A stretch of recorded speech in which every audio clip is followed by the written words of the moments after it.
L'année 2021 s'achève dans le haut de la fourchette de production, révisée en juillet, malgré un contexte tendu au moment de l'arrivée de l'hiver.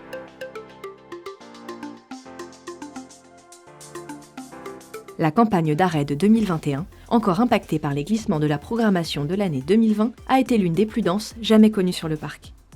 Le bilan est très éloigné de l'attendu, mais quelques bonnes performances restent à souligner, avec notamment la VP de Tricastin 1, réalisée avec 20 jours de moins. La montée en puissance du programme Start, en 2022, aura son rôle à jouer dans l'amélioration de ce résultat.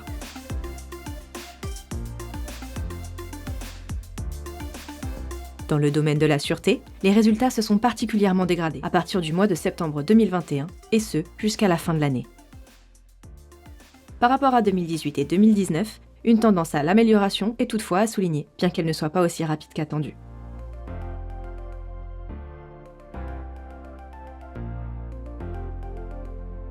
Le niveau de l'accidentologie en 2021 est plus élevé qu'en 2020, du fait du contexte sanitaire inédit l'année précédente, mais reste en dessous de celui de l'année 2019.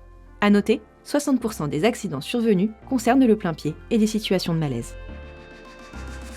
Dans le domaine des accidents sur les risques critiques, le résultat de 2021 confirme une amélioration depuis 2015. On comptabilise 3 fois moins d'accidents et témoigne d'une culture des risques critiques sur les CNPE qu'il convient d'entretenir régulièrement. En matière de radioprotection, la dose cumulée est conforme à l'objectif annuel. Les modifications de programme d'arrêt de tranche ont contribué à ce bon résultat. En 2021, le nombre d'ESR sur les processus sensibles est le plus bas rencontré de ces 15 dernières années.